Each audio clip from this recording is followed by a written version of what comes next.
welcome to another episode of Brewing with Beakid. Today we are going to look at the replay actually of me playing a deck that I've been playing for perhaps a year. It's called 4-color Saheeli or Saheeli Evolution. So it's basically a Saheeli Rai Felidar Guardian combo deck in Modern with in a green-white shell. And I've been tuning it a lot. I played it at Grand Prix Copenhagen earlier this year and ended up 11-4. I think it's a very fun deck to play, mostly. That's why I keep playing it. And it's also pretty well positioned in the meta game. At least it was when Death Shadow was more popular. Lately, it's not that popular anymore, so perhaps it's not the greatest metagame choice today, but I still like it. So here we are up against unknown opponent, and this starting hand looks pretty awful, so we're going to mulligan this one. And this looks much nicer.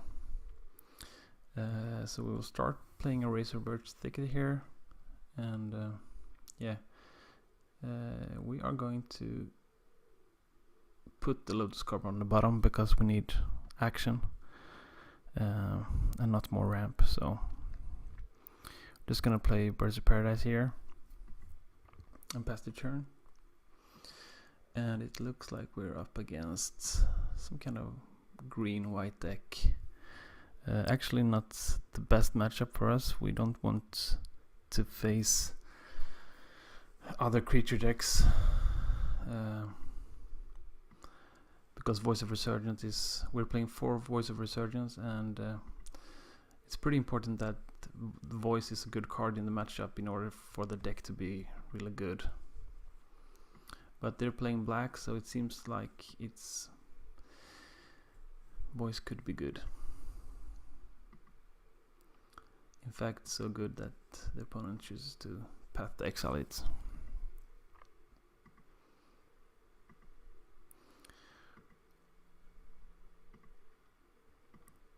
And then they're playing Overgrown Tomb tapped. Over to our turn, we draw one of Merfolk Branchwalker, which is pretty sweet. We could get a clock going and also manipulate our top of library. And Wall of Omens we will actually put on top. The reason I put it on top is because if they play things like Lilian of the Veil, the more creatures we have to sacrifice, the better it is. It also just draws us another card, so it's not that different from putting it on the bottom. And our opponent is playing Lilian of the Veil, so we are discarding our land and draw the Wall of Omens. So we play the Wall of Omens here, we'll draw a card. I'm gonna attack the Lilian of the Veil and keep both cards in hand. So I'm not playing the Wooded Foothills last turn because I wanted to discard it here to Lilian of the Veil, so we can keep the Reflector Mage in case they play Tarmogoyf, for example. So they play a land and Dark Confidant, which is perfect opportunity to bounce it here. So we're gonna play the Reflector Mage, play the land, and kill Liliana of the Veil, hopefully, but no, the Merfolk Branchwalker dies. But there's no need to keep the land now because it will only be discarded anyway, so we play it. And opponent is, I'm just gonna speed up a little bit, they're playing Scavenging Ooze, which is pretty problematic actually for our deck. But we pick up one of our best cards in Oath of Nissa. It is really what makes the deck function. And as you can see, we draw the Felidar Guardian, one part of the combo, and also a perfect card to blink our Oath of Nissa with, or the Reflector Mage.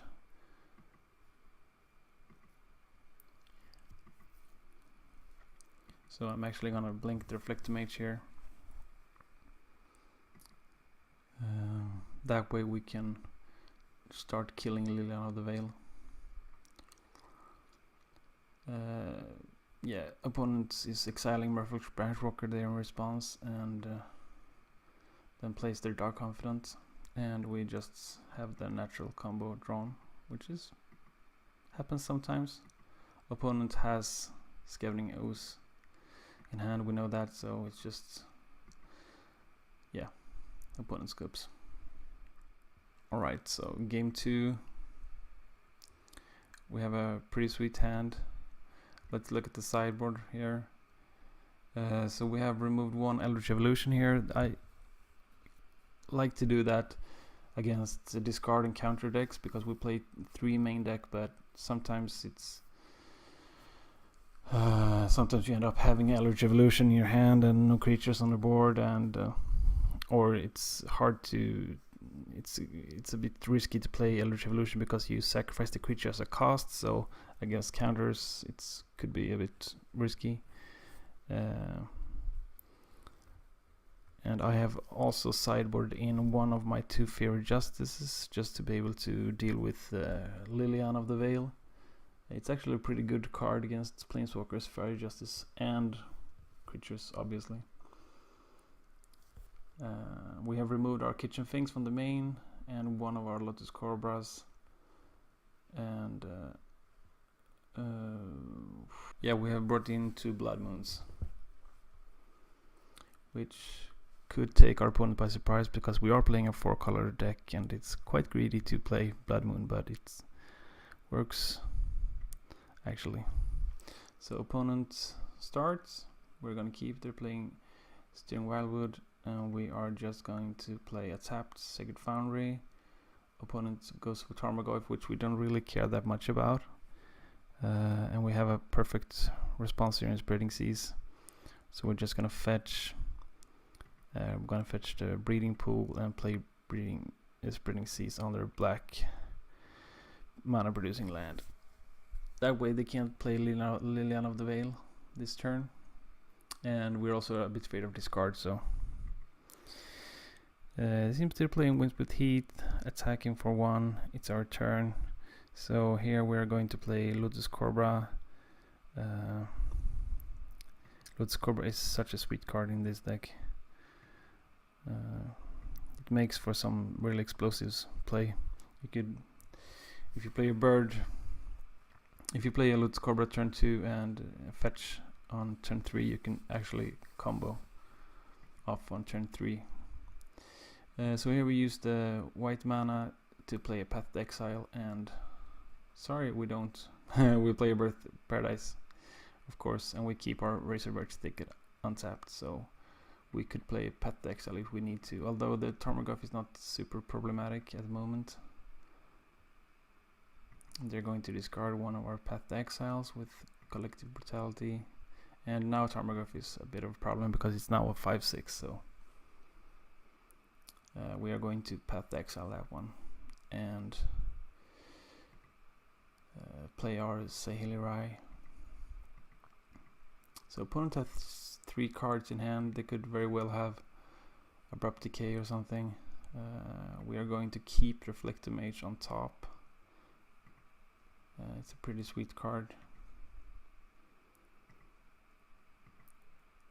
in this matchup, I think.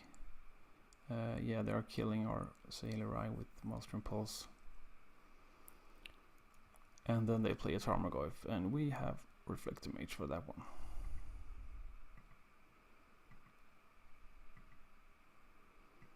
So here's a bit. If I play Gavony Township now, if they have another Liliana, they might make me discard. So I'm actually going to keep both cards in hand for now, because I can play Gavony Township and Sun Titan next turn anyway. So they kill our Reflector Mage here pretty aggressively, I must say. and then they play Leader of the Veil. And here they actually make me sacrifice my Birds of Paradise, so I get a bit punished for my keeping Gavany Township here. But on the other hand, if I had only have one card in hand, they might have been ticking up just to make me discard my last card. So I get a bit punished, but I draw another land, so I play Gavany Township and am prepared to discard my Hollow Fountain here on the next turn. So they play a Threatened Tarmogoyf, and it looks a bit grim here. I really need to top deck a land. I have to discard Hollow Fountain. I draw a Fear of Justice instead, which is pretty okay. It's one of the few cards that can actually kill Dark Confidant and Liliana of the Veil in one card, so I'm not too sad about that one. They draw a card. They now have only one card. They play Inquisition of Kozilek, which misses, and they will attack with both Steering Wildwood and Tarmogoyf, getting me down to 8. I don't draw my 6th land. I draw Fellar Guardian, which will do some nice tricking here. I will actually blink my Spreading Seas, putting it on the Stirring Wildwood instead, and I will draw a card. And I'm at 8 lives, so I can take a hit from Tarmogoyf and hope to top deck a Saheeli Rai or